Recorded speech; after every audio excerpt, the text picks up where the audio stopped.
కాంతమ్మ ఇంటి నుండి బయటకొచ్చేసరికి పెద్ద కోడలు రమ్య కోపంగా చూస్తూ ఉంటుంది. పక్కింటి వైపు చూస్తున్న కాంతమ్మని చూసి, అలా చిన్న కోడలు ఇంటివైపు చూస్తూనే ఉంటారా? నిద్రలేవగానే వాళ్ల సంగతేనా మీకు? వాళ్ల గురించి ఆలోచిస్తుంటారా? మీకిక్కడ ఏం తక్కువ చేశామని చెప్పండి అత్తయ్యా. అయ్యయ్యో, ఇప్పుడు నేనేమన్నానమ్మా? నిద్రలేచొచ్చి అలా చూశాను అంతేగా. అదే, ఆ పక్కింట్లో మీ చిన్న కోడలుందిగా, ఆవిడ గురించి ఆలోచిస్తున్నారని నాకు తెలుస్తుంది. అది కాదమ్మా, పాపం వాళ్ళు వేళకి తింటున్నారో లేదోనని ఆలోచిస్తున్నాను అంతే. వాళ్లతో నేనేం మాట్లాడలేదుగా. వేరు కాపురాలు పెట్టాం కదా, వాళ్లు మిమ్మల్ని మాతోనే ఉండమని వదిలేశారు. ఎంతసేపు చిన్న కొడుకు చిన్న కోడలు గురించి ఆలోచించకండి. మిమ్మల్ని చూస్తుంది మేము, మా గురించి పట్టించుకోండి. అది కాదమ్మా, ఎంతైనా కన్న కొడుకు కదా, కాస్త బాధగా ఉంటుంది కదా. కాంతమ్మ రమ్య అలా మాట్లాడుకుంటూ ఉండగా ఇంతలో పక్కింటిలో నుండి చిన్న కోడలు వనజ బయటకొస్తుంది. అది చూసి, అదిగో వచ్చిందిగా మీ ముద్దుల చిన్న కోడలు, ఇక ఆవిడతో ఊరేగండి, నీకెంత చేసినా లాభం లేదు. అలా మాట్లాడకమ్మా, అవతల వనజ వింటే బాధపడుతుంది. అలా కాంతమ్మతో మాట్లాడి అక్కడి నుండి వెళ్ళిపోతుంది రమ్య. ఇక రెండిళ్లకు మధ్యలో ఉన్న గోడ దగ్గరికి కాంతమ్మ వనజలు వస్తారు. తన అత్త కాంతమ్మని చూసిన వనజ, ఏంటత్తయ్యా, తిన్నారా లేదా? మిమ్మల్నలా వదిలేసి ఎలా తినమంటావమ్మా? నాకు మనసులా వస్తుంది చెప్పు. అత్తయ్యా, అలా అనకండి. మీకు 3 పూటలా తినడానికి ఏ ఇబ్బంది ఉండకూడదని మేం మిమ్మల్ని అక్కడే ఉండమని చెప్పాం. 2 అన్నదమ్ములు వేరైన తరువాత మాకీ చిన్న ఇల్లు మాత్రమే వచ్చింది. ఈ ఇల్లు కూడా వర్షం వస్తే కూలిపోవడానికి సిద్ధంగా ఉంది. అందుకే ఇక్కడుంటే మీకెక్కడ ఇబ్బంది కలుగుతుందేమోనని భయపడి మనసు చంపుకొని వాళ్ల దగ్గరికే మిమ్మల్ని పంపించేశామత్తయ్యా. మీరక్కడికెళ్ళి తినకపోతే ఎలా? మేం చేసిందంతా వృధా అయిపోతుంది కదా. అలా వనజ అనగానే కాంతమ్మ కన్నీళ్లు పెట్టుకుని బాధపడుతుంది. ఆ రమ్యకు డబ్బు గర్వం ఎక్కువ, నువ్వేమో పేదదానివి. 2 కొడుకులు దూరమైపాయే. వాళ్లను చూస్తుంటే నాకీ బతుకు మీదే విరక్తి కలుగుతుందమ్మా. ఏం చెయ్యాలో అర్థం కావట్లేదు. నేను చచ్చినా బాగుండేది. అయ్యో అత్తయ్యా, మీరలా బాధపడకండి. అన్నీ మారిపోతాయి. పరిస్థితులు బాలేనప్పుడు మనమేం చెయ్యలేం కదా. మీరు తినడానికి ఏమైనా చేసుకున్నారా లేదా? మీకు తెలిసిందే కదత్తయ్యా, ఆయనకి డబ్బులొచ్చేది అంతంత మాత్రమే. ఇప్పుడు మాకున్న డబ్బుతో మేం 1 పూట మాత్రమే తింటున్నాం. కొన్ని రోజుల తరువాత అన్ని పరిస్థితులు మారతాయిలేండి. అంతవరకు ఓపికగా ఉండాలి. నేను అదే కోరుకుంటున్నాను తల్లి. మీరు బాగుంటే చూడాలనుంది. ఇంతకీ వాడెక్కడికెళ్ళాడు? ఏదో పనిమీద పొరుగురికి వెళ్ళాడత్తయ్యా, రాత్రికొచ్చేస్తారు. కాసేపు ఇక్కడే ఉండమ్మా, నేనిప్పుడే వస్తాను అని కాంతమ్మ ఇంట్లోకెళ్ళింది. ఇంట్లోకి వెళ్ళగానే రమ్య ఎక్కడికో బయలుదేరుతూ ఉంది. ఏంటత్తయ్యా, మీ కోడలితో మాట్లాడడం పూర్తయిందా? వాళ్ళని చూశారుగా, ఇక మీరు ప్రశాంతంగా ఉంటారులే. అయినా మేమేమైపోతే మీకేంటి? మీ కోడలు చిన్న కొడుకు బావుంటే చాలు కదా మీకు. అమ్మా, నాకు కాస్త ఆకలిగా ఉంది, నేనెళ్ళి తినొచ్చా? వెళ్ళండి, అదిగో అన్నీ సిద్ధంగానే ఉన్నాయి. వెళ్ళి తినండత్తయ్యా. అలా కాంతమ్మకి చెప్పి రమ్య బయలుదేరి వెళ్ళింది. రమ్య బయటకి వెళ్ళగానే కాంతమ్మ అక్కడున్న ఆహార పదార్థాలు తీసుకుని గోడ పక్కన తన చిన్న కోడలు వనజకి తీసుకెళ్లి ఇస్తుంది. వద్దత్తయ్యా, నాకు తాగడానికి గంజుంది. ఈ పూటకది చాలు. రాత్రికి మా ఆయన ఏదోకటి తీసుకొస్తాడు. ముందుది తీసుకోమ్మా, కాస్త తిను. తినే విషయంలో మొహమాట పడకూడదు. దేని గురించి ఆలోచించకూడదు. ముందు నువ్వు తిను. సరే అత్తయ్యా, ఇలా ఇవ్వండి. అలా వనజ తీసుకుంటూ ఉండగా అక్కడికొచ్చిన రమ్య వాళ్లని చూసేస్తుంది. కోపంతో ఊగిపోతుంది. తన సూటిపోటి మాటలతో వనజని అవమానిస్తుంది. వేరు కాపురం పెట్టినా కూడా ఇంకా బుద్ధి రాలేదు. ఏం మనిషిలో ఏంటో, కాస్తైనా సిగ్గనేదుండాలి. ఏదో పౌరుషంగా మాట్లాడటం మాత్రం కాదు, మా ఇంటి వస్తువులు కూడా తీసుకునేదానికి అర్హతుండాలి. అమ్మాయి రమ్య, ఏంటా మాటలు? మీరూరుకోండత్తయ్యా, మీరంటే పెద్దవారు. ఇంటి బయట నిల్చొని ఉండే బిచ్చగాళ్ళకి దానం చేయటం మీ సంస్కారం. కనీసం వాళ్లకైనా బుద్ధుండాలిగా. మొహమాటం లేకుండా ఇచ్చింది తీసుకుంటున్నారు. చిచ్చి, ఏం మనిషిలో ఏంటో. అత్తయ్య, నేనప్పుడే చెప్పాను కదా, ఇది వద్దన్నాను. ఇప్పుడు చూడండి ఎన్నేసి మాటలంటుంది. ఇది నాకొద్దత్తయ్యా, వద్దు అంటూ వనజ తన అత్తయ్యకి అన్నీ ఇచ్చేసి అక్కడి నుండి ఏడుస్తూ ఇంట్లోకెళ్ళిపోయింది. ఇంట్లోకి వెళ్లిన వనజని చూసారా అత్తయ్య దాని పొగరు? తిండికి గతిలేదు గాని పౌరుషానికేం తక్కువ లేదు. ఇక మీరింట్లోకి రండి, అక్కడ అస్సలుండకండి అంటూ రమ్య మొహం తిప్పుకుంటూ ఇంట్లోకెళ్ళింది. ఇక 2 రోజుల తరువాత వనజ భర్త రాంబాబు ఇంటికొస్తాడు. భర్తని చూసి ఆనందిస్తుంది వనజ. ఏవండి, ఇకపై మీరెక్కడికి వెళ్ళకండి. మీరు లేనప్పుడు నేను ఒంటరిదాన్నైపోయినట్టనిపిస్తుంది. నాకేం చెయ్యాలో అర్థం కావట్లేదు. వనజ, ఏవైంది? ఎందుకలా అంటున్నావు? ఎవరైనా ఏమైనా అన్నారా? తన భర్తకి జరిగిందంతా చెప్పింది వనజ. విషయం తెలిసి చాలా బాధపడతాడు రాంబాబు. ఇంకేం బాధపడకు వనజ, ఇకపై నిన్ను వదిలిపెట్టి నేనెక్కడికి వెళ్ళను. ఇదిగో ఈ డబ్బు తీసుకో. ఈ 2 రోజులు నేను సంపాదించిన డబ్బులే ఇవి. వీటితో నీకు తినడానికి ఏమైనా తీసుకురమ్మంటావా?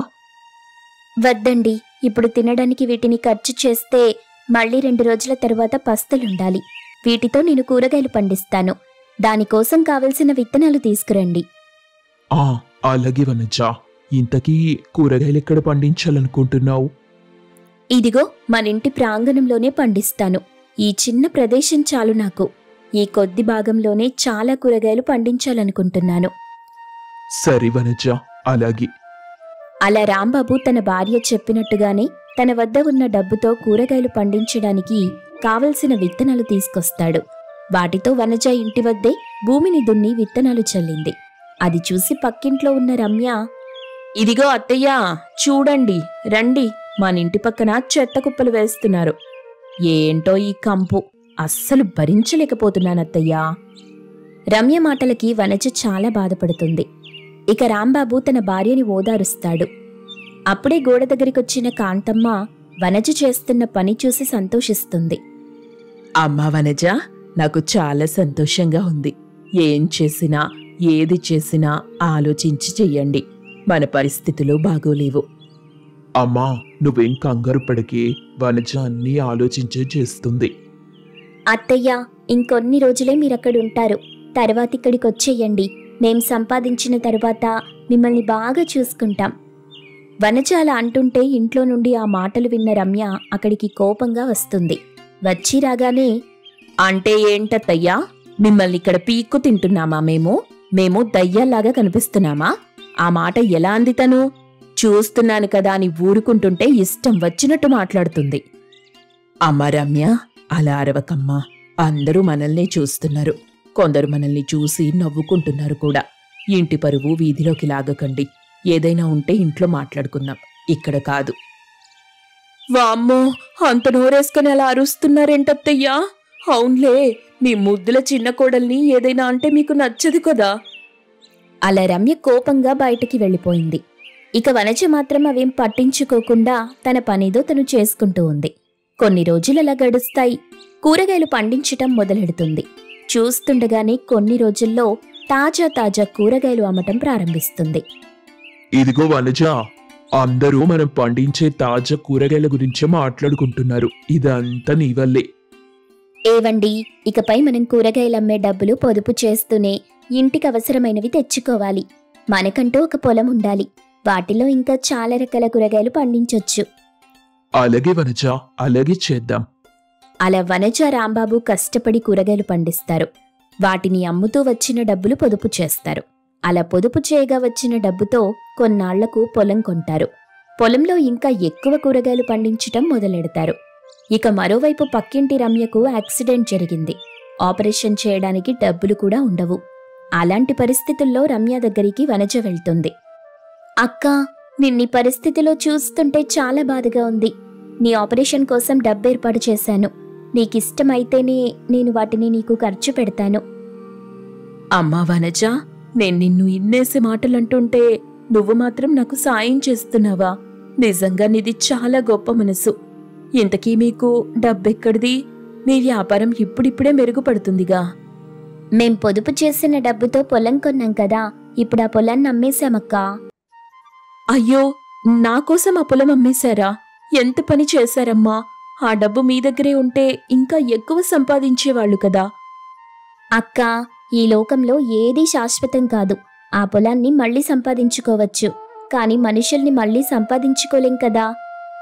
వనజ ఆ మాట చెప్పగానే రమ్య కన్నీళ్లు పెట్టుకుంటూ వనజకి నమస్కారం చేస్తుంది. ఇక ఆ తరువాత పొలమమ్మిన డబ్బుతో రమ్యకి ఆపరేషన్ చేయిస్తారు. రమ్య తిరిగి కోలుకొని మామూలు స్థితికి చేరుకుంది. ఇక అప్పటి నుండి 2 కుటుంబాలు మళ్ళీ కలిసిపోతాయి.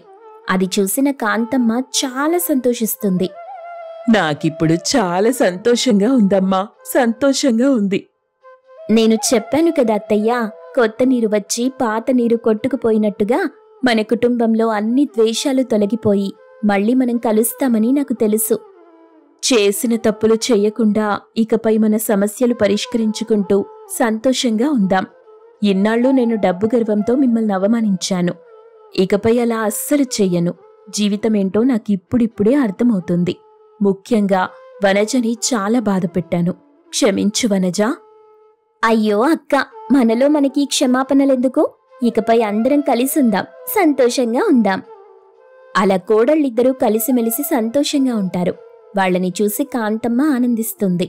వనజ మాత్రం కూరగాయలు పండిస్తూ వాటిని అమ్ముతూ వ్యాపారం సాగిస్తుంది. నలుగురికి పనులు కల్పిస్తూ అందరికీ ఆదర్శంగా నిలుస్తుంది. ఉదయం నిద్రలేవగానే కాంతమ్మ తన కోడలు కాంచనని కోపంగా చూస్తూ ఉంటుంది.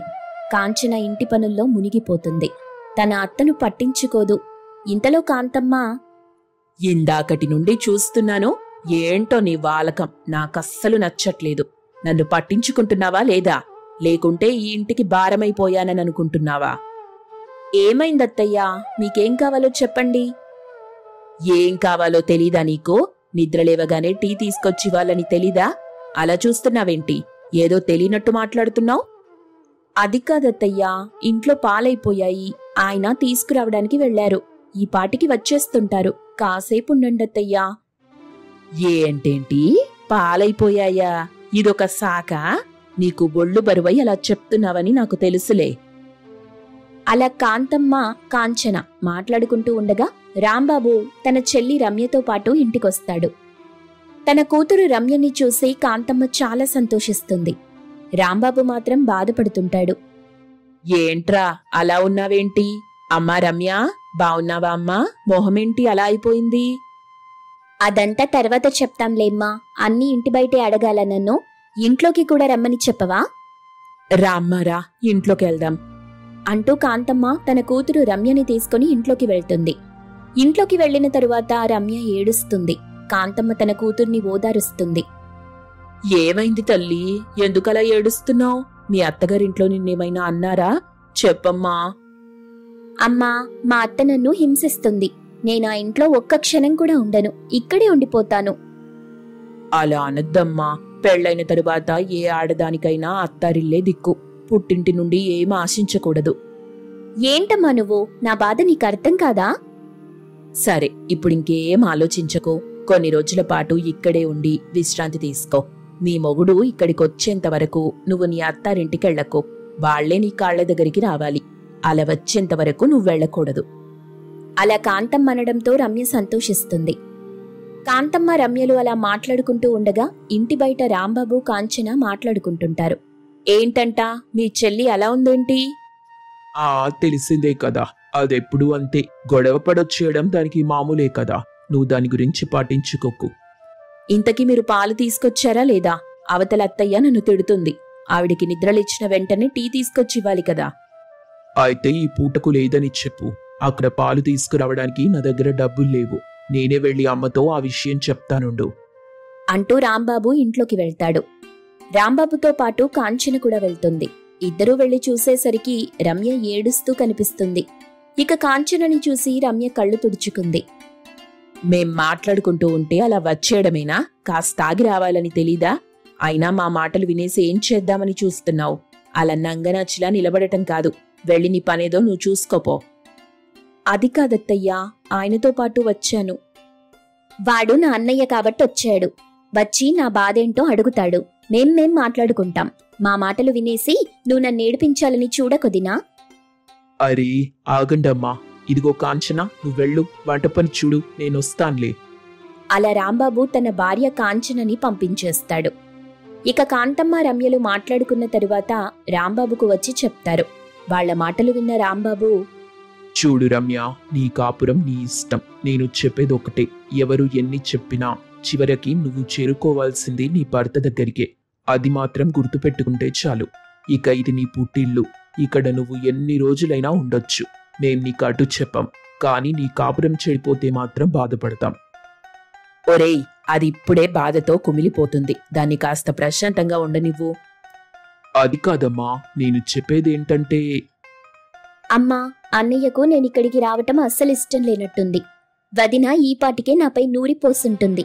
ఇక అన్నయ్య నన్నెలా చూస్తాడో నాకేం తెలుసు. నేనిప్పుడే మా ఇంటికి వెళ్ళిపోతాను. ఇక్కడ అస్సలుండను. అరెరే, నేనలా అనలేదు. కాస్త ఓపికతో ఉండవే. ఆ మాటలేంటి? అయినా ఇందులో నా భార్యని ఇడ్చుకురాకండి. నీ ఇష్టం వచ్చినట్టు చేసుకోండి అంటూ రాంబాబు అక్కడి నుండి వెళ్ళిపోయాడు. ఆ రోజు రాంబాబు ఉద్యోగానికి వెళ్లిన తరువాత కాంతమ్మ రమ్యలు కాంచనపై కోపంతో ఊగిపోతారు. చూడమ్మా కాంచన, కాస్త అణిగిమణిగి ఉండటం నేర్చుకో. నీ ఇష్టం వచ్చినట్టు చెయ్యకు. ఇంటికి ఆడపడుచొచ్చింది. దాని బాగోగులు చూసుకోవలసిన బాధ్యత నీదే. అయినా వదిన నన్నెందుకు చూస్తుంది చెప్పమ్మా? నేనంటే అస్సలిష్టం లేదు కదా. ఇప్పుడే ఈ ఇంటికొచ్చానని నాపై కోపంతో ఊగిపోతూ ఉంటుంది. ఏంటి రమ్య, నేనేమైనా నోరు తెరిచి మాట్లాడానా? ఇలా నీ ఇష్టం వచ్చినట్టు మాట్లాడుతున్నావు. నీ ఇంటి నుండి నువ్వు అలిగొచ్చేశావు. అదెంత తప్పో నీకు తెలుసా? అత్తయ్య కూడా ఆ విషయం చెప్పటం లేదు. ఏదైనా సమస్య ఉంటే ఇంట్లోనే మాట్లాడుకొని పరిష్కరించుకోవాలి. ఇలా అలిగి రాకూడదు. చీటికి మాటికి పుట్టింటికి అలిగి వస్తుంటే ఎలా? వామ్మో వామ్మో, ఎన్నేసి మాటలంటుంది. కాంచన, కాస్త మర్యాదగా మాట్లాడు. అదెవరో తెలుసు కదా, నా కూతురు. అత్తయ్య, నేను చెడుగా ఏం చెప్పలేదు. మంచి కోసమే చెప్పాను. దయచేసి తప్పుగా అనుకోకండి. అవతల నాకు చాలా పనుంది. మీకు వంట చెయ్యాలి. తప్పుగా మాట్లాడుంటే క్షమించండి అని కాంచన అక్కడి నుండి వెళ్ళిపోతుంది. కాంచన వెళ్తుంటే కోపంగా చూస్తుంది రమ్య. ఏంటమ్మా, వదినకి నోరెక్కువైనట్టు కనిపిస్తుంది. ఇలా ఎలా వదిలేశావు నువ్వు? ఎప్పటికప్పుడు నీ దారిలో పెట్టుకునుండొచ్చు కదా. దానికి మధ్య నోరులేస్తుందిలే. ఇంకో 2 నెలల తరువాత మీ అన్నయ్య ఉద్యోగం పని మీద బయటికెళ్తున్నాడు. వారం దాకా రాడు. అప్పుడు దీని సంగతి చెప్తాను. నేనంటే భయపడిపోవాలి. దాన్ని నోరెత్తనివ్వకుండా చేస్తాను. అంతవరకు నువ్వు ఓపికగా ఉండమ్మా రమ్య.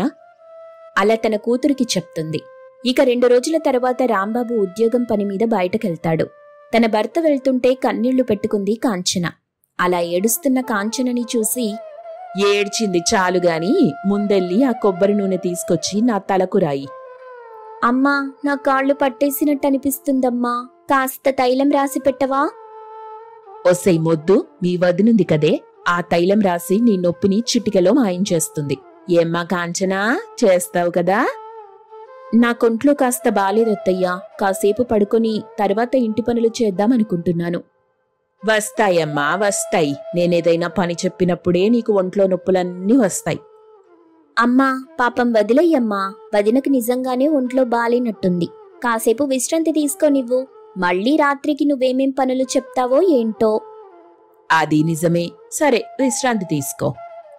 అలా కాంతమ్మ రమ్య సూటిపోటి మాటలు మాట్లాడటం కాంచనకు అస్సలిష్టముండదు. ఇక కాంచన నెమ్మదిగా తన గదిలోకి వెళ్లి కాసేపు తలవాల్చింది. మధ్యాహ్నం కాంచన నిద్రలేచేటప్పటికీ ఇంట్లో ఏవేవో శబ్దాలొస్తుంటాయి. కాంచన లేచి చూసేసరికి వంటిల్లు మొత్తం చిందరవందరగా ఉంటుంది. ఇల్లంతా అపరిశుభ్రంగా ఉంటుంది. బట్టలన్నీ ఎక్కడివక్కడ పడిపోయుంటాయి. వాటిని చూసి కాంచన షాక్ అవుతుంది. వదినా, అదిగో ఒక చిట్టెలుక నాకు కనిపించింది. దాన్ని పట్టుకుందామని చూశాను. ఇంట్లో ఎలుకుంటే బావుండదు కదా, అందుకే దాన్ని పట్టుకునే ప్రయత్నం చేశాను. కానీ అది తప్పించుకుంది. పర్వాలేదులేవే, మళ్ళీ అది వస్తుందేమో చూద్దాం. కాని నువ్వా ఎలుకను పట్టుకునే ప్రయత్నంలో వంటిల్లు నాశనం చేసేశావు. ఇల్లంతా అపరిశుభ్రంగా చేశావు కదటే. వదినుంది కదమ్మా, ఇక క్షణాల్లో శుభ్రం చేస్తుంది. నువ్వలా చూస్తూ ఉండు. అలా అంటున్న కాంతమ్మ రమ్య మాటలకు కాంచన బాధపడుతుంది. ఇక తనకు ఒంట్లో బాగోలేకపోవడంతో నీరసంగానే ఇంటి పని వంట పని మొత్తం పూర్తి చేస్తుంది. విశ్రాంతి తీసుకుందామని అనుకుంటూ ఉంటే అప్పుడే అక్కడికొచ్చిన రమ్య ఆ కూరల్ని కింద పడేస్తుంది. అన్నీ నేలపాలైపోతాయి. అయ్యో, పొరపాటున జరిగిందొదినా, ఏమనుకోకండి. పర్వాలేదులేవే, నీ వదిన మళ్ళీ చేసేస్తుందిలే. అత్తయ్య, మీరు చేసే పనేం బాలేదు, కావాలనే ఇలా చేస్తున్నారు. మా ఆయన కష్టపడి సంపాదించిన డబ్బుతో ఇంటి సరుకులు తీసుకొస్తున్నారు. మీరు నన్ను శిక్షించాలనుకుంటే నన్ను మాత్రమే శిక్షించండి. ఇలా కూరలు నాశనం చేయకండి. ఎంతో ఖర్చు పెట్టి వంట సరుకులు తీసుకొచ్చారు. ఏంటే నోరు లేస్తుంది? వాడు నీకు మొగుడు కాకముందే నా కొడుకు, అది గుర్తుపెట్టుకో. నీ ఇష్టం వచ్చినట్టు మాట్లాడకు. వదినా, ఈ పొగరే కాస్త తగ్గించుకుంటే మంచిది. ఏంటే ఇందాకటి నుండి చూస్తున్నాను, ఇష్టం వచ్చినట్టు మాట్లాడుతున్నావు. నిన్నేం చేస్తానో చూడు, ఈ పొగరు తగ్గిస్తా. అలా కాంతమ్మ ఆవేశంగా తన కోడలు కాంచన చేతులు లాక్కెళ్లి మండుతున్న పొయ్యి మంటపై చేతులుంచింది. దాంతో కాంచన చేతులు కాలిపోయాయి. నొప్పికి తట్టుకోలేక అల్లాడిపోతుంది కాంచన. అయ్యో అత్తయ్య, దయచేసి నన్ను వదిలేయండి. ఇలా చేయకండి. నాకు నొప్పిగా ఉంది, తట్టుకోలేకపోతున్నాను. నీ పొగరు తగ్గాలే. ఎన్నాళ్లని నువ్వనే మాటలు భరిస్తాను చెప్పు? నిన్నగాక మొన్నొచ్చావు, నా ముందే నీ పొగరు చూపిస్తావా? అంటూ కాంతమ్మ చాలా క్రూరంగా ప్రవర్తిస్తుంది. కాంచన కన్నీళ్లు పెట్టుకున్నా వదలదు. రమ్య కూడా తన వదినని చూసి నవ్వుకుంటుంది. ఇంతలో అక్కడికి రాంబాబు వస్తాడు. వచ్చి రాగానే తన భార్యని ఆ నరకం నుండి విడిపిస్తాడు. ఏంటమ్మా నువ్వు నా భార్యకి నరకం చూపిస్తున్నావు? అయినా ఇంటికి అలిగి వచ్చిన కూతుర్ని దండించమ్మా. అభంశుభం తెలియని నా భార్యని హింసించటం కాదు. నీకు నువ్వేం చేస్తున్నావో అర్థం కావటం లేదా? నువ్వు కూడా ఒకప్పుడు ఇంటికి కోడలిగానే వచ్చుంటావు కదా. ఇలా ప్రవర్తించటం న్యాయమేనా? నీకు తప్పనిపించట్లేదా? నా భార్య లాంటి కోడలు దొరకటం నీ అదృష్టం. ఏవండి, నా వల్ల కావటం లేదు, నేను తట్టుకోలేకపోతున్నాను. చిచ్చి, ఇలాంటి ఇంట్లో అస్సలుండకూడదు. కోడల్ని శత్రువులా చూసే ఈ ఇంట్లో మనముండకూడదు కాంచన. వెళ్ళిపోదాం పదా. వద్దండి, వద్దు. అత్తయ్యకి వయసైపోయింది. ఈ సమయంలో వదిలి వెళ్ళకూడదు. ఆమెని బాగా చూసుకోవాలి. చూసావా, ఇది నా భార్య గొప్పతనం. ఇలాంటి మనిషిని మీరు హింసిస్తున్నారు. కాంచన అలా అనగానే కాంతమ్మకి మనసు చివుక్కుమంటుంది. తను చేసిన తప్పేంటో గ్రహిస్తుంది. ఇక అప్పుడే తన కోడలు కాంచన దగ్గరికెళ్ళి, అమ్మా కాంచన, నేను నిన్ను కోపంతో హింసిస్తుంటే నువ్వు మాత్రం నా మంచి కోరుతున్నావు. నిజంగా నేను నిన్ను బాధపెట్టి తప్పు చేశాను. నన్ను క్షమించు.